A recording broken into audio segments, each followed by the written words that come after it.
Dear learners, Assalamu alaikum. This is Sadiqul Islam, lecturer in English, Shipara Adarsh College, Birol Dinaspur. Dear students, how are you? I hope you are well by the grace of Almighty Allah. I am also fine. In your previous class, I discussed about basic English grammar, about parts of speech. Today, I will discuss another basic grammar, that is verb. Yes, আমরা জানি English গ্রামারের জগতে verb সবচেয়ে একটি গুরুত্বপূর্ণ topic. English গ্রামারে যত আলোচনা আছে প্রায় শতকরা 80% হচ্ছে ভার্বের সাথে জড়িত। একটি বাক্য গঠনের ক্ষেত্রে অন্য যে কোনো পার্টস অফ স্পিচ উজ্জ থাকতে পারে, কিন্তু একটি বাক্যে ভার্ব কখনো উজ্জ থাকতে পারে না। So we can say that verb is the key part of any sentence. It is the soul of sentence. Without it, we cannot complete a sentence, or without it, no sentence can be completed. ইংরেজিতে verb বলতে আমরা সাধারণত যে word দ্বারা কোনো কিছু করা, হওয়া, বোঝায় ইত্যাদিকে আমরা ভার্ব বলে থাকি। শুধু এই করা, হওয়া বা অ্যাকশন ভার্বগুলোই শুধু ভার্ব না।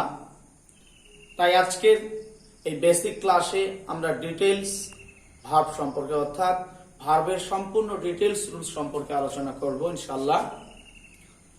তোমরা বিগত ক্লাসে পার্টস অফ স্পিচের উপরে আলোচনা করতে গিয়ে আমি পার্টস অফ স্পিচের 8 প্রকার, noun, pronoun, adjective, verb, adverb, preposition, conjunction and interjection, এই প্রতিটি পার্টস অফ স্পিচের সংজ্ঞাগুলো আমি আলোচনা করেছিলাম।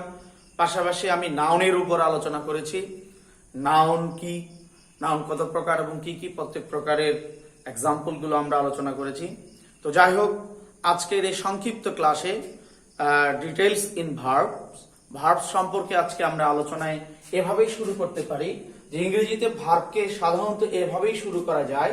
লক্ষ্য করো তোমরা, ভার্ব, এই ভার্বকে আমরা প্রাথমিকভাবে আমি বলছি টু বি ভার্ব। কি ভার্ব? To be verb. এরপরে টু হ্যাভ ভার্ব, এরপরে হচ্ছে টু ডু ভার্ব। অ্যাকচুয়ালি ভার্বকে আমরা যদি আলোচনা করি তাহলে টু বি ভার্ব কি? টু বি ভার্ব হচ্ছে এগুলো, এই টু বি ভার্ব দিয়ে ইংরেজিতে এই ভার্বগুলোর অর্থ হওয়া বা না হওয়া। এগুলো ইংরেজিতে বাংলা বাক্যে হওয়া বা না হওয়া অর্থে ব্যবহৃত হয়ে টু বি ভার্ব ব্যবহৃত হয়, অর্থাৎ এম, ইজ, আর অথবা ওয়াজ, ওয়্যার। যেমন আমরা লক্ষ্য করতে পারি, আই এম এ স্টুডেন্ট, আমি একজন ছাত্র, অর্থাৎ আমি হই, আমি একজন ছাত্র হই। অথবা মনে করো, হি ওয়াজ এ টিচার, তিনি একজন শিক্ষক ছিলেন। তাহলে হওয়া বা না হওয়া এই অর্থে যে ভার্বগুলো ব্যবহৃত হয় সেই ভার্বগুলোর নাম হচ্ছে টু বি ভার্ব। তাহলে আমরা টু বি ভার্ব কোশ্চেন যদি লক্ষ্য করি তাহলে এখানে টু বি ভার্ব কোশ্চেন গুলো কি কি? Am, is, are, was, were, আবার বি, বিন, বি, এগুলোকে আমরা ইংরেজি গ্রামারে টু বি ভার্ব হিসাবে জানি। এরপরে তোমরা লক্ষ্য করো টু হ্যাভ ভার্ব। এই টু হ্যাভ ভার্ব হচ্ছে ইংরেজিতে এই বাক্যগুলো থাকা অথবা না থাকা, থাকা অথবা না থাকা এই অর্থে ব্যবহৃত হয়। অর্থাৎ to be verb, to have verb হচ্ছে থাকা এবং না থাকা এই অর্থে ইংরেজিতে ব্যবহৃত হয়ে থাকে। আমার যেমন মনে করো, আমি যদি এক্সাম্পল এইভাবে বলি যে I have a pen, I have a pen, আমার একটি কলম আছে, আমার একটি কলম আছে। I had a cow, আমার একটি গরু ছিল। তাহলে টু হ্যাভ ভার্ব দিয়ে আমরা কি পাচ্ছি? ইয়েস, টু হ্যাভ ভার্ব দিয়ে আমরা যেটা পাচ্ছি সেটা হচ্ছে থাকা বা না থাকা। ইংরেজিতে টু হ্যাভ ভার্ব হচ্ছে have, has, had, having, have, has, had, having. Yes, এরপরে তোমরা লক্ষ্য করো to do verb. Actually English গ্রামারে টু ডু ভার্ব বলতে টু টু ডু ভার্ব বলতে ডু, ডাজ, ডিড এবং ডান এই ভার্বগুলোকেই শুধুমাত্র আমরা টু ডু ভার্ব বলবো না। টু ডু ভার্ব বলতে আমরা যেটা বুঝি সেটা হচ্ছে যে এই ভার্বগুলো বাদ দিয়েও যে ভার্বগুলো দ্বারা হওয়া বা থাকা বোঝায়, করা হওয়া থাকা বোঝায়, অর্থাৎ কোনো কাজ সম্পাদন করা বোঝায়, অর্থাৎ অ্যাকশন ভার্বগুলোই হচ্ছে টু ডু ভার্ব হিসাবে পরিচিত। এখন কথা হচ্ছে অ্যাকশন ভার্বগুলো কি? এই অ্যাকশন ভার্বগুলো তো আমরা সকলেই জানি, বিশেষ করে আমরা দুই একটি কথা যদি বলি ভার্ব সম্পর্কে, এক টু ডু ভার্ব সম্পর্কে, রাইট হতে পারে, রিড হতে পারে, গো হতে পারে, হ্যাঁ, ডু হতে পারে, এই ভার্বগুলোকে আমরা টু ডু ভার্ব বলছি। এভাবে ইংরেজি গ্রামারে যদি আমরা ধারণা করি, কোন গ্রামারিয়ান বলছেন প্রায় 2 লক্ষ অথবা 2.5 লক্ষেরও অধিক টু ডু ভার্ব বা অ্যাকশন ভার্ব আমাদের ইংলিশ গ্রামারে রয়েছে। তাহলে আমরা যেটুকু জানলাম প্রথমেই যে ইংরেজিতে ভার্বগুলোকে সাধারণত আমরা এই 3টি ভাগে ভাগ করছি। একটিকে আমরা 3টি ভাগ বলা যাচ্ছে না, মানে ভার্বের ধরনগুলো, ইংরেজিতে ভার্বের এগুলো ভাগ নয়, এগুলো হচ্ছে প্রকার নয়, ক্লাসিফিকেশন নয়, এগুলো হচ্ছে ভার্বের জাস্ট টাইপ অফ ভার্ব, ধরন। ভার্বগুলোর ধরন কি? এখানে verb to do verb, to be verb হতে পারে, টু হ্যাভ ভার্ব হতে পারে এবং টু ডু ভার্ব হতে পারে। আমরা এরপরে চলে যাব ভার্বের ডিটেইলস ক্লাসিফিকেশন গুলো সম্পর্কে।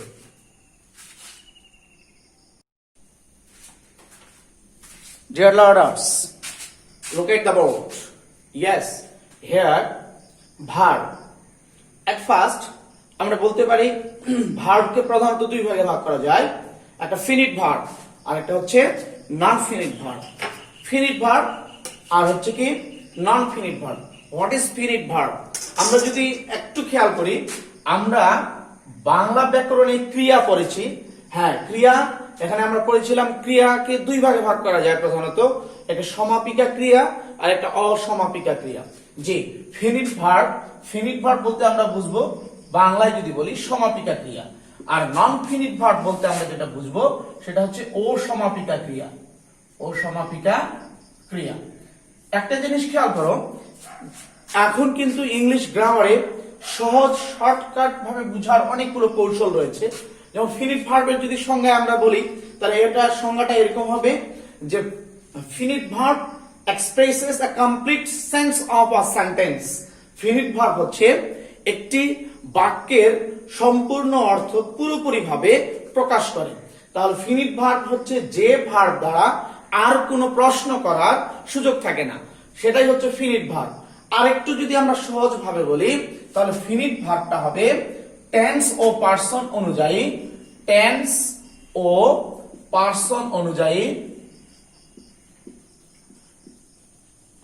অনুযায়ী পরিবর্তন হয়। যে ভার্বটি টেন্স ও পার্সন অনুযায়ী পরিবর্তন হয় সেই ভার্বটির নামই হচ্ছে ফিনিট ভার্ব। এটা বিভিন্ন ভাবে, ওই একই ভার্বটি আরেক ভাবে যদি আমরা পার্সন ইউজ করি, আর অন্য একটি পার্সন ইউজ করি, অথবা অন্য কোনো টেন্সে যদি আমরা বাক্যটিকে পরিবর্তন করি, তাহলে ভার্বটি পরিবর্তন হবে। সুতরাং ফিনিট ভার্বের টেন্স ও পার্সন অনুযায়ী পরিবর্তন হয়, আর নন ফিনিট ভার্ব যদি আমরা বলি তাহলে এটা পরিবর্তন হয় না। নন ফিনিট ভার্ব হচ্ছে যেই ভার্বটি দ্বারা কমপ্লিট সেন্স, অর্থাৎ একটি বাক্য পুরোপুরি ভাবে সম্পূর্ণভাবে বুঝতে পারা যায় না, সেই ভার্বটির নাম হচ্ছে নন ফিনিট ভার্ব, অর্থাৎ অসমাপিকা ক্রিয়া। এখানে তোমরা একটু লক্ষ্য করো, আমি ফিনিট ভার্বের প্রকারে আবার 2 প্রকার বলেছি। একটাকে বলেছি আমি প্রিন্সিপাল ভার্ব, আর একটাকে বলেছি অক্সিলারি ভার্ব। তাহলে ফিনিট ভার্বকে আবার 2 ভাগে ভাগ করা যাচ্ছে, একটা হচ্ছে কি প্রিন্সিপাল ভার্ব আর একটা হচ্ছে অক্সিলারি ভার্ব। এরপরে আবার লক্ষ্য করো, প্রিন্সিপাল ভার্বকে আবার 2 ভাগে ভাগ করা হচ্ছে। কয় ভাগে? 2 ভাগে। একটা হচ্ছে ট্রানজিটিভ ভার্ব আর একটা হচ্ছে কি ইনট্রানজিটিভ ভার্ব। একটা হচ্ছে ট্রানজিটিভ ভার্ব আর একটি হচ্ছে ইনট্রানজিটিভ ভার্ব। এরপরে তোমরা লক্ষ্য করো, অক্সিলারি ভার্বকে আমি এখানে আমার মতো করে আমি ক্লাসিফাইড করেছি। এখানে মূলত অক্সিলারি ভার্বকে আমি বলতে পারি প্রাইমারি অক্সিলারি, আর একটা যদি আমি বলি তাহলে মডাল অক্সিলারি। প্রাইমারি অক্সিলারি আর হচ্ছে মডাল অক্সিলারি।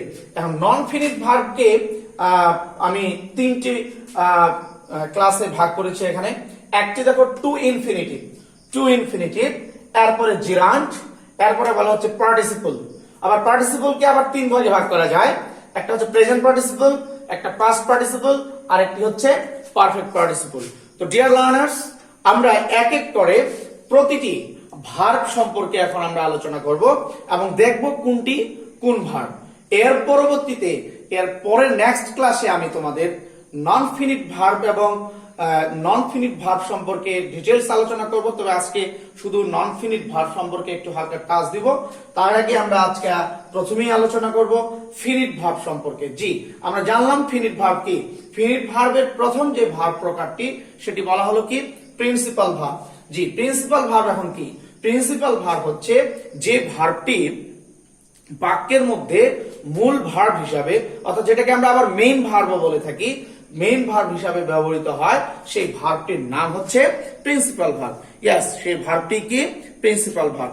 একটা জিনিস তোমরা খেয়াল করবে, প্রিন্সিপাল ভার্ব সবসময় টেন্স এবং এটাও পার্সন অনুযায়ী পরিবর্তন হবে, এটাও পরিবর্তন হবে। যেমন লক্ষ্য করো, আই প্লে ক্রিকেট, আমি ক্রিকেট খেলি।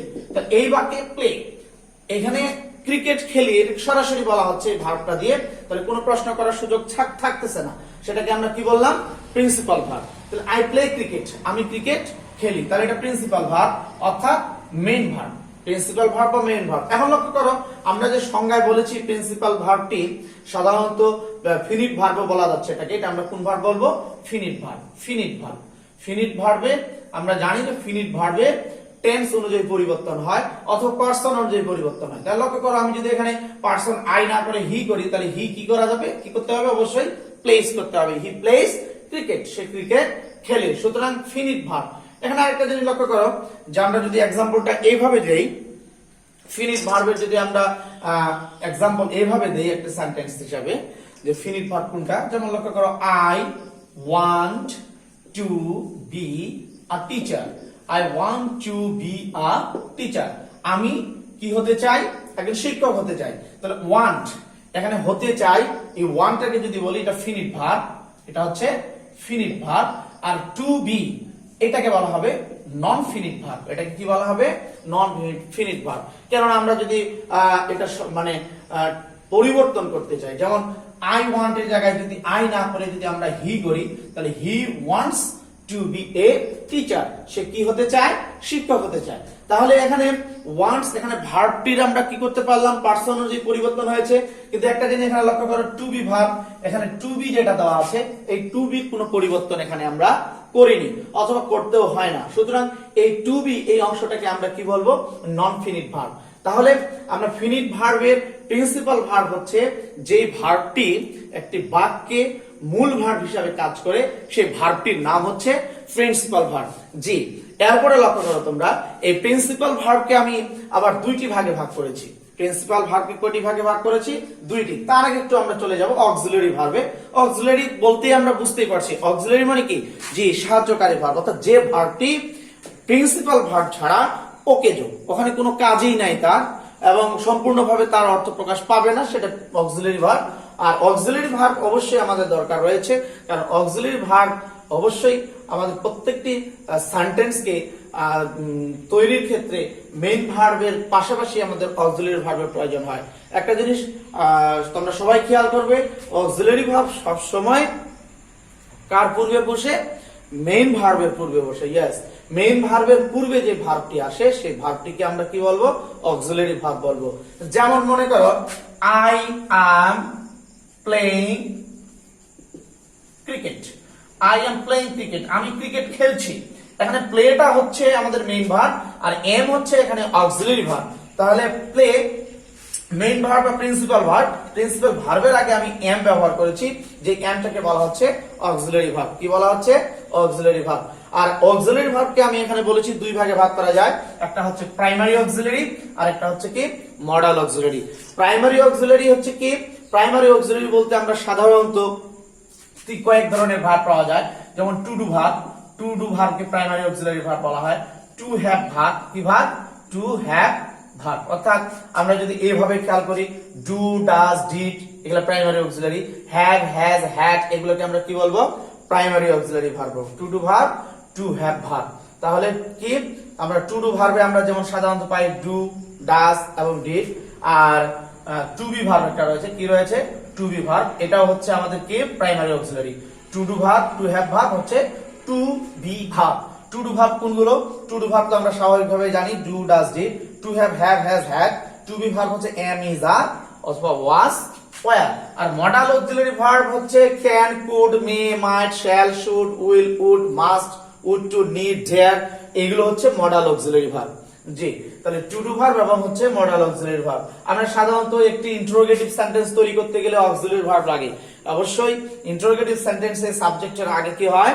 অক্সিলারি ভার্ব বসে। সুতরাং অক্সিলারি ভার্ব আমরা জানলাম। এখন আমরা যেটা জানতে যাচ্ছি সেটা হচ্ছে প্রিন্সিপাল ভার্ব। এই প্রিন্সিপাল ভার্বের দুই ভাগে ভাগ করছি আমি, একটা ট্রানজিটিভ আর একটা হচ্ছে কি ইনট্রানজিটিভ। এই ট্রানজিটিভ এবং ইনট্রানজিটিভ ভার্ব একটি সেন্টেন্সে মূলত আমরা প্রিন্সিপাল ভার্বেরই আবার একটি ট্রানজিটিভ হচ্ছে আর একটি হচ্ছে কি ইনট্রানজিটিভ। এখন কথা হচ্ছে ট্রানজিটিভ এবং ইনট্রানজিটিভ এই দুটো কি ফাইন্ড আউট করা জরুরি? ইয়েস। তোমরা যখন এসএসসি পাস করে বিভিন্ন ইউনিভার্সিটিতে অ্যাডমিশন টেস্ট দিতে যাবে তখন অবশ্যই ভার্ব সম্পর্কে তোমাদের কোশ্চেন থাকবে। তার মধ্যে সবচেয়ে বেশি যে কোশ্চেন গুলো হয়ে থাকে ফিনিট ভার্বকে আইডেন্টিফাই অথবা নন ফিনিট ভার্বকে আইডেন্টিফাই করতে বলে।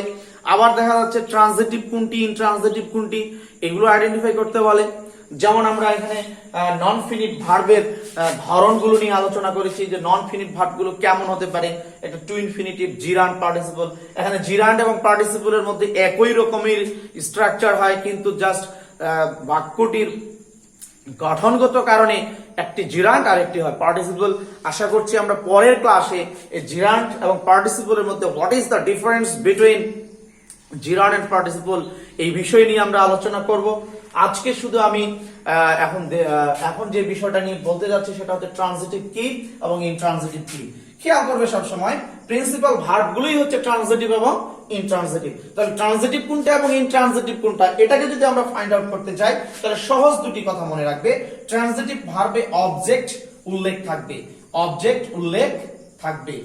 তাহলে ট্রানজিটিভ ভার্বে কি উল্লেখ থাকবে? অবজেক্ট উল্লেখ থাকবে।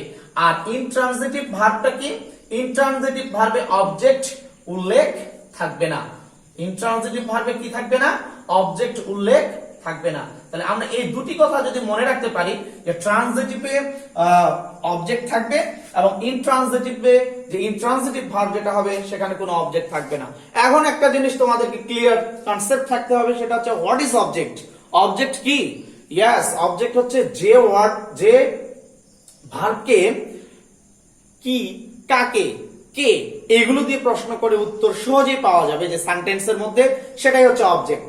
যেমন আই লাইক ম্যাঙ্গো, তাহলে আমি কি পছন্দ করি? আম পছন্দ করি। তাহলে অ্যাকচুয়ালি ম্যাঙ্গোটা হচ্ছে এখানে অবজেক্ট। কিন্তু আমি যদি এভাবে একটি সেন্টেন্স বলি আই গো টু কলেজ, আমি কলেজে যাই, তাহলে আমি কি যাই, কাকে যাই, কে যাই, এটা আসতেছে না। সুতরাং এখানে কলেজ যে ওয়ার্ডটি রয়েছে সেটাকে আমরা কখনোই অবজেক্ট বলবো না। এখানে এটা আমাদের পরে যাবে অ্যাডভার্বিয়ালের উপরে, অর্থাৎ আই গো টু কলেজ, কোথায় যাই। আমরা জানি যে ইংরেজি গ্রামারে ভার্বটি কখন, কোথায়, কিভাবে, হ্যাঁ, এরকম প্রশ্ন করলে যে উত্তর পাওয়া যায় সেগুলোকে আমরা অ্যাডভার্ব বলে থাকি। সুতরাং টু কলেজ এখানে অ্যাডভার্বিয়াল অফ প্লেস বলা হবে। কিন্তু যখন আমি বলবো I like mango, I like cricket, I like cricket, আমি ক্রিকেট পছন্দ করি, সুতরাং এখানে এই লাইকটা হচ্ছে ট্রানজিটিভ ভার্ব। যেহেতু ক্রিকেট নামক এক অবজেক্ট এখানে রয়েছে, সুতরাং এখানে এটাকে বলবো আমরা কি? জি, ট্রানজিটিভ ভার্ব। আর ইনট্রানজিটিভ ভার্বে আমরা কোনটা বলবো? যেখানে অবজেক্ট থাকবে না। যেমন আই গো টু কলেজ, আমি কলেজে যাই। এখানে এই গো ভার্বকে আমরা বলবো ইনট্রানজিটিভ, আর লাইক ভার্বকে আমরা বলবো কি? ইনট্রানজিটিভ। অ্যাকচুয়ালি এদের কমপ্লিটলি যদি আমরা বলি লাইক এবং গো, এই দুইটাই হচ্ছে প্রিন্সিপাল ভার্ব অর্থাৎ মেইন ভার্ব। শুধু এখানে প্রিন্সিপাল ভার্বের যে ধরনগুলো রয়েছে দুই ধরনের, একটা ট্রানজিটিভ আর একটা ইনট্রানজিটিভ।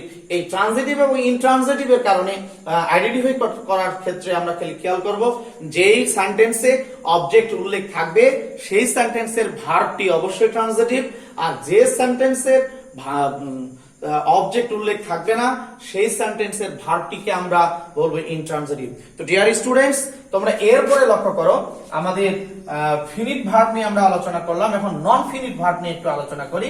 নন ফিনিট ভার্ব কোনগুলো? এখানে একটা জিনিস খেয়াল করো, নন ফিনিট ভার্বের আমি সংজ্ঞা প্রথমেই বলেছিলাম তোমাদের যে এটি হচ্ছে অসমাপিকা ক্রিয়া। এটা মূলত টেন্স এবং পার্সন অনুযায়ী পরিবর্তন হয় না।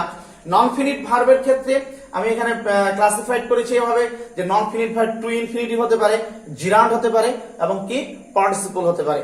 এখানে লক্ষ্য করো টু ইনফিনিটিভ কি, আমরা টু ইনফিনিটিভ বলতে আমরা বুঝি টু প্লাস ভার্ব ওয়ান। জি, টু প্লাস কি ভার্ব ওয়ান। যেমন মনে করো she wants to dance, she wants to dance on the stage, on the কি stage। তাহলে লক্ষ্য করো এখানে wants কোন ভার্ব, ফিনিট ভার্ব, wants হচ্ছে এখানে ফিনিট ভার্ব, আর এখানে এই ডান্স হচ্ছে কি নন ফিনিট ভার্ব, নন ফিনিট ভার্ব। এখানে নন ফিনিট ভার্বের এখানে টু প্লাস ভার্ব হয়েছে, সুতরাং এটাকে আমরা বলবো টু ইনফিনিটিভ। জি, এটাকে আমরা কি বলবো, টু ইনফিনিটিভ। এরপরে লক্ষ্য করো জিরান্ড। জিরান্ড সাধারণত খেয়াল করবে জিরান্ড মূলত সাবজেক্ট ও অবজেক্ট, সাবজেক্ট অথবা কি অবজেক্ট হিসাবে ব্যবহৃত হতে পারে জিরান্ড সাধারণত। আমরা যদি লক্ষ্য করি জিরান্ড মানে কি, জিরান্ড হচ্ছে ভার্ব প্লাস আইএনজি। এটা বাক্যের শুরুতেও থাকতে পারে, বাক্যের শেষেও থাকতে পারে। এখানে খেয়াল করো walk, walking is a good habit, হাঁটাহাঁটিটা একটা ভালো অভ্যাস। তাহলে ওয়াকের সাথে এখানে কি যোগ হয়েছে, আইএনজি। তাহলে ওয়াকিং এখানে হচ্ছে কি জিরান্ড। একটা জিনিস খেয়াল করবে জিরান্ডের, আমরা জিরান্ডের ক্ষেত্রে আমরা একটা জিনিস খেয়াল করতে পারি, জিরান্ড ইজ ইউজড অ্যাজ নাউন। জিরান্ড কি হিসাবে ব্যবহৃত হয়, নাউন হিসাবে। তাহলে এখানে ভার্বের নাউন হিসাবে ব্যবহৃত হচ্ছে ওয়াকিং, এখানে ভার্বের কি হিসাবে, নাউন। মূলত ওয়াকটা হচ্ছে এখানে ভার্ব, এর সাথে আইএনজি যোগ হয়ে এটা হয়ে গেছে জিরান্ড। তাহলে এই ওয়াকিংটাকে আমরা যদি বলি তাহলে ভার্ব প্লাস নাউন, অর্থাৎ এটা হচ্ছে নন ফিনিট ভার্ব। কোন ভার্ব, নন ফিনিট ভার্ব। আর এটার যদি আমরা নন ফিনিট ভার্বে যদি আমরা বলি তাহলে এটাকে আমরা বলতে পারবো কি জিরান্ড। এরপর পার্টিসিপল দেখো, পার্টিসিপল তিন ধরনের হয়। প্রথম যে ধরনটা সেটা হচ্ছে প্রেজেন্ট পার্টিসিপল। প্রেজেন্ট পার্টিসিপল হচ্ছে জিরান্ডের মতোই। প্রেজেন্ট পার্টিসিপল কিসের মতো, জিরান্ডের মতো। তো প্রেজেন্ট পার্টিসিপল মানে আমরা জানি তাহলে কি ভার্বের সাথে আইএনজি যুক্ত থাকলে সেটা প্রেজেন্ট পার্টিসিপল হয়। এখন প্রেজেন্ট পার্টিসিপল, পার্টিসিপল কে উদ্দেশ্য হচ্ছে participle always is used as adjective. Participle সব সময় যেটা ব্যবহৃত হয় সেটা হচ্ছে কি হিসেবে ব্যবহৃত হয় বাক্যে, জি অ্যাডজেক্টিভ হিসেবে ব্যবহৃত হয়। পার্টিসিপল মানে হচ্ছে নাউনের, নাউন সম্পর্কে তথ্য দিতে যাবে, এই নাউন সম্পর্কে তথ্য দিতে গিয়ে সেটা পার্টিসিপল হবে এবং সেটা ভার্বের সাথে আইএনজি যোগ হবে। যেমন মনে করো I saw a crying boy, I saw a crying boy. জি, এখানে এই ক্রাইং ভার্বের সাথে কি রয়েছে, আইএনজি। তাহলে ভার্বের সাথে আইএনজি রয়েছে, এটাকে আমরা জিরান্ড বলতে পারি অবশ্যই, যেহেতু ভার্বের সাথে আইএনজি। আবার এটার আরেক নাম হচ্ছে পার্টিসিপল, এবং এটা কোন পার্টিসিপল, জি এটা হচ্ছে প্রেজেন্ট পার্টিসিপল, যেহেতু ভার্বের সাথে কি আছে, আইএনজি যোগ আছে। তাহলে আমি একটি বালককে দেখেছিলাম, আমি একটি ক্রন্দনরত বালককে দেখেছিলাম, তাহলে বালকটি সম্পর্কে অতিরিক্ত তথ্য দেওয়া হয়েছে। তাহলে সুতরাং এখানে ক্রাইং এই ওয়ার্ডটি পার্টিসিপল, কেননা পার্টিসিপল মূলত ব্যবহৃত হয় কি হিসাবে ব্যবহৃত হয়, অ্যাডজেক্টিভ হিসাবে।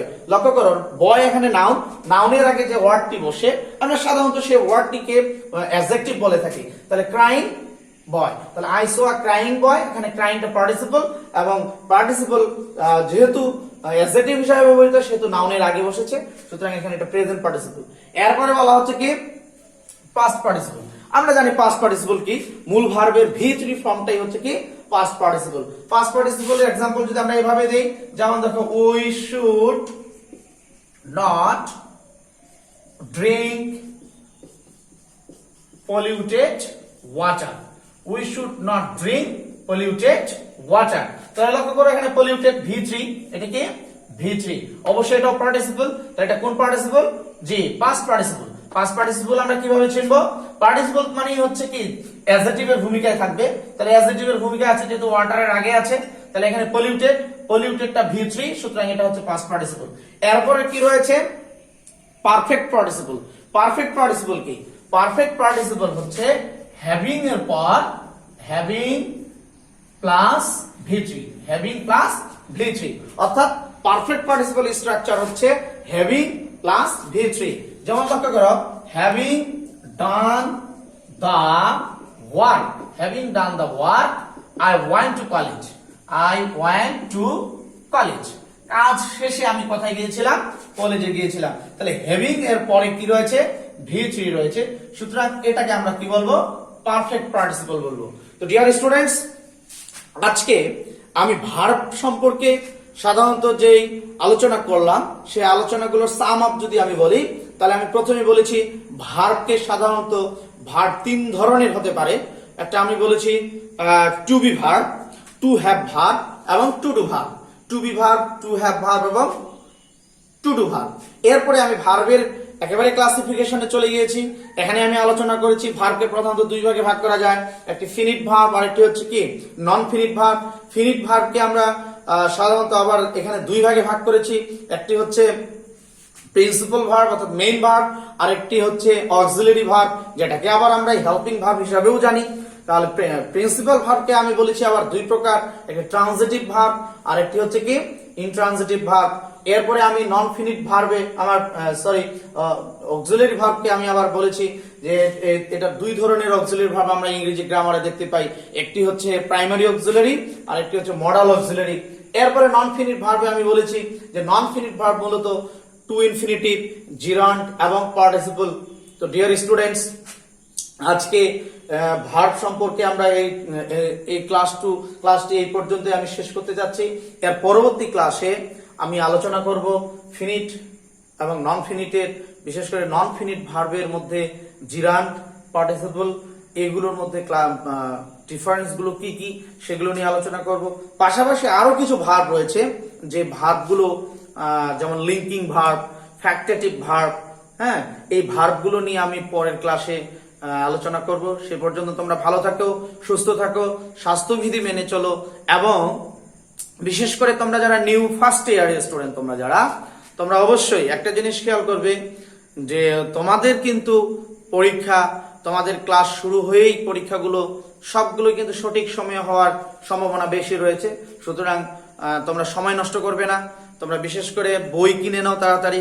ইংলিশ যে বইগুলো রয়েছে, বিশেষ করে মডেল বই যেগুলো ছাড়া আমরা প্র্যাকটিস করতে পারবো না, বিশেষ করে ফার্স্ট পেপার হোক বা সেকেন্ড পেপারেরই হোক, গ্রামাটিক্যাল চ্যাপ্টারগুলো আমরা যদি প্র্যাকটিস করতে চাই বেশি বেশি করে, তাহলে আমাদের খুব দ্রুতভাবে মডেল বইগুলো কিনে নিতে হবে। আমি আজকের এই ক্লাসে তোমাদের মডেল বইগুলো সম্পর্কে, বিশেষ করে ইংলিশ ফার্স্ট পেপার তোমরা পাঞ্জেরি পাবলিকেশনের যে মডেলটা রয়েছে সেই মডেল বইটি কিনবে, পাঞ্জেরি পাবলিকেশনের ইংলিশ ফার্স্ট পেপার, এবং ইংলিশ সেকেন্ড পেপার যেটা কিনবে সেটা হচ্ছে লেকচার পাবলিকেশনের অর্থাৎ লেকচার সেকেন্ড পেপার মডেল বই।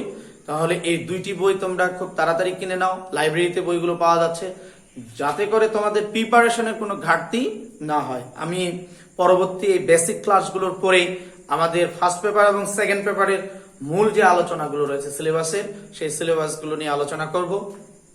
তোমরা সবাই যারা ক্লাসগুলো দেখছো, বিশেষ করে আমি বারবার একটা কথা বলছি ক্লাসে, যে তোমরা ক্লাসটি দেখার পর কমেন্ট বক্সে এসে কে কোন ইয়ারের স্টুডেন্ট সেটা লিখবে, তোমাদের নাম লিখবে, তাহলে বুঝতে পারবো যে তোমরা কারা কারা ক্লাসগুলো দেখছো। এই বিশ্ব মহামারী থেকে আমরা দ্রুত মুক্তি পাই, এই কামনা করে, এই প্রার্থনা করে আজকে আমি আমার ক্লাসটি শেষ করলাম। সবাই তোমরা সুস্থ থাকো, ভালো থাকো। আসসালামু আলাইকুম ওয়া রাহমাতুল্লাহি ওয়া বারাকাতুহু।